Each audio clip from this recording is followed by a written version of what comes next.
El 9 de desembre del 2017 va entrar en servei l'extensió de la línia verda del Luas, un projecte que durant el període de construcció es va anomenar Luas Cross City, per la simple raó que creua el centre de la ciutat. El primer trajecte, que va engegar a les 2 del migdia, va aixecar força expectació entre els vianants, que saludaven i feien fotos i vídeos del comboi. A l'interior hi havia els convidats especials, principalment treballadors de les empreses involucrades en la nova infraestructura, que van anar fins a l'estació de Broombridge, la darrera de la línia, on van rebre el llavors Taoiseach, Leo Varadkar, que va arribar en el segon comboi a fi d'inaugurar aquest nou tram. D'aquesta manera, a banda de generar un efecte xarxa amb el consegüent augment del nombre de passatgers, es va posar fi a una reivindicació que durava d'ençà del retorn del tramvia a Dublín l'any 2004, és a dir, la unió de les dues línies, fins llavors separades per una distància d'una mica més d'1 quilòmetre o un quart d'hora a peu. Més concretament, de la parada de St. Stephen's Green, que era on acabava la línia verda, fins a la parada de la línia vermella a Abbey Street. L'esperada connexió va arribar després de més de 3 anys amb els carrers aixecats, soroll, emplenament dels soterranis sota la vorera situats a prop de la via, molèsties i queixes dels comerciants. I és que el fet que el recorregut passés pel centre, amb llocs que ja eren un coll d'ampolla abans que hi circulés el tramvia, com College Green, va generar una forta disrupció.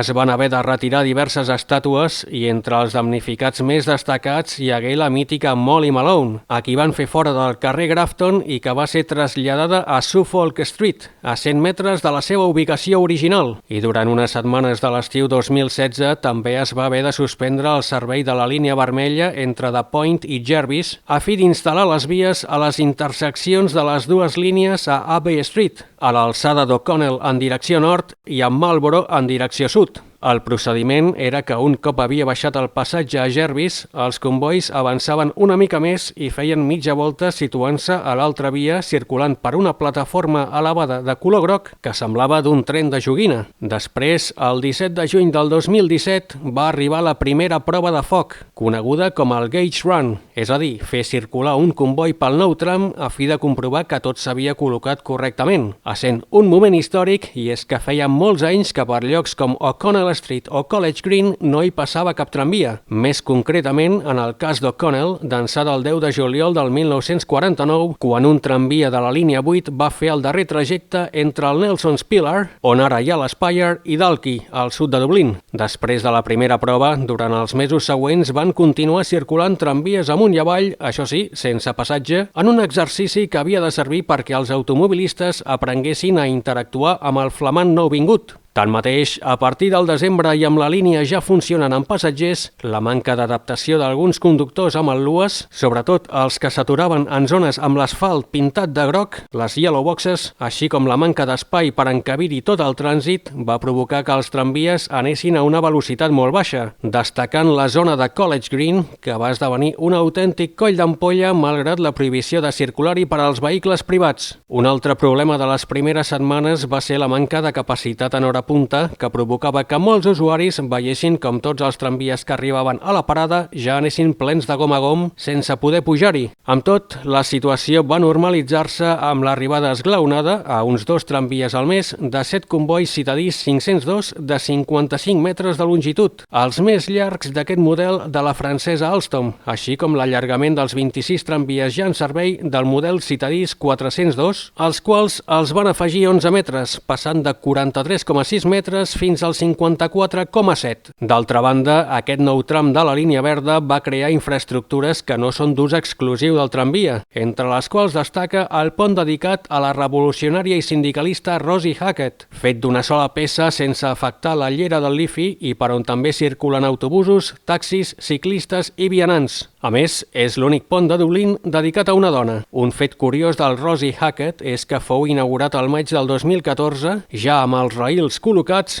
tot i que no hi va passar cap tramvia fins al cap de 3 anys. En el tram entre Grange Gorman i Broombridge, el projecte també va suposar la recuperació de l'espai per on passava la Midland Great Western Railway, la línia de ferrocarril que va tancar el 1961 i que, en haver romàs tants anys en desús, havia estat envaïda per la vegetació. I a la parada de Broadstone, just davant de l'antiga estació de tren homònima, on abans hi havia una benzinera, ara hi ha una plaça, tot i que potser per la seva austeritat i i la fredor dels seus materials, encara no ha aconseguit ser un punt de trobada o d'activitats, malgrat que hi ha una esplanada d'una proporció que, per a una plaça dura, no és gaire habitual a Dublín, llevat de la plaça de Smithfield, que queda a uns 500 metres. El disseny del Luas Cross City va incorporar elements que permeten una millor gestió de la línia, com el petit ramal que hi ha entre les parades de St. Stephen's Green i Dawson, on els tramvies que no continuïn cap al nord poden fer mitja volta, o la bifurcació que hi ha passada a la parada d'O'Connell Upper, on els dies feiners, 2 de cada 3 combois fan el que es coneix com a loop, és a dir, que giren cap a la dreta i tornen cap al sud via Parnell i Marlborough, i un de cada 3 gira cap a l'esquerra, enfilant cap a Broombridge. Els dies festius, amb una demanda més baixa, tots els tramvies trien aquesta segona opció. Parlant de Broombridge, en aquesta parada final de línia també s'hi va construir una cotxera on dormen alguns tramvies i on es fan tasques de manteniment a la flota.